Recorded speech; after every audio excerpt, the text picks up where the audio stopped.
সম্মানিত দর্শক, আসসালামু আলাইকুম। এখানে আন্তর্জাতিক সংবাদে যুক্ত হওয়ার জন্য আপনাকে অসংখ্য ধন্যবাদ।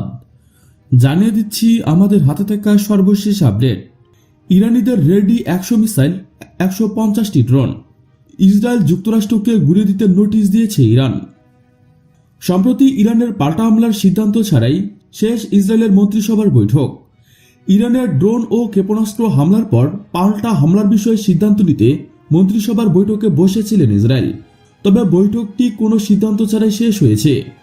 আজ সোমবার আল জাজিরার প্রতিবেদনে এ তথ্য জানানো হয়।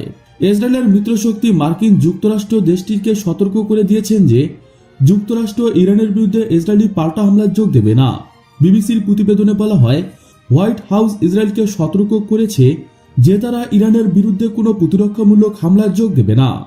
রোববার বাইডেন প্রশাসনের এক জ্যেষ্ঠ কর্মকর্তা বলেছেন, মার্কিন প্রেসিডেন্ট জো বাইডেন ইসরায়েলের প্রধানমন্ত্রী বেঞ্জামিন নেতানিয়াহুকে খুব সাবধানে এবং কৌশলগতভাবে চিন্তা করার অনুরোধ জানিয়ে দিয়েছেন।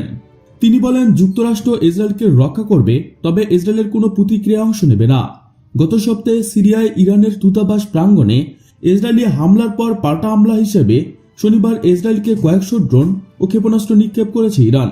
এসব ড্রোন ও ক্ষেপণাস্ত্রর বেশিরভাগই ইসরায়েলি ভূখণ্ডে পৌঁছানোর আগেই ধ্বংস করা হয়েছে বলে জানিয়েছেন ইসরায়েল। এদিকে হামলার আগে ইসরায়েলকে সতর্ক করেছিলেন ইরান। ইসরায়েলে হামলার কয়েকদিন আগেই এ বিষয়ে সতর্ক করে জানিয়ে দিয়েছেন ইরান। যদিও মার্কিন কর্মকর্তারা বলেছেন যে উল্লেখযোগ্য পরিমাণ ক্ষতি নিশ্চিত করার লক্ষ্য থাকায় তেহরান ওয়াশিংটনকে হামলার বিষয়ে সতর্ক করেনি।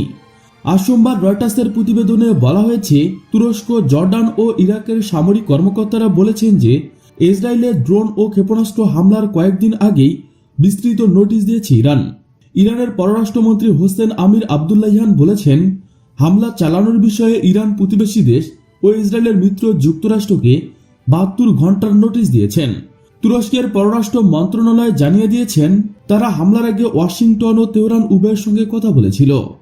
তুরস্কের এক কূটনৈতিক সূত্র জানিয়েছেন, ইরান বলেছে যে সিরিয়ায় তাদের দূতাবাসে ইসরায়েলের হামলার প্রতিক্রিয়ায় এ হামলা করা হবে এবং এর বেশি কিছু নয়। আমরা হামলার সম্ভাবনার বিষয়ে সচেতন ছিলাম। যা হয়েছে তা অবাক করার মতো কিছু ছিল না। গত সপ্তাহে সিরিয়ায় ইরানের দূতাবাস প্রাঙ্গণে ইসরায়েলি হামলার পর পাল্টা হামলা হিসেবে শনিবার ইসরায়েলে কয়েকশো ড্রোন ও ক্ষেপণাস্ত্র নিক্ষেপ করেছে ইরান। বেশিরভাগ ড্রোন ও ক্ষেপণাস্ত্র ইসরায়েলি ভূখণ্ডে পৌঁছানোর আগেই ধ্বংস করা হয়।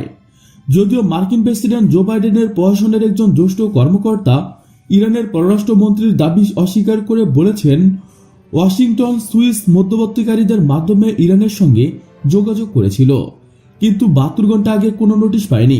তিনি বলেন, এটা একেবারেই সত্য নয়। তারা কোনো সতর্কতা দেয়নি, এমনকি কোনো ধারণাও দেয়নি যে লক্ষ্যবস্তু কি হবে, কাদের সরিয়ে নিতে হবে।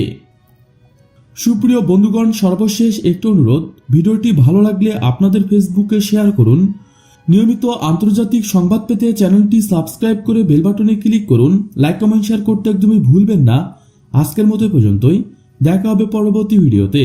Thanks for watching my video. আল্লাহ হাফেজ।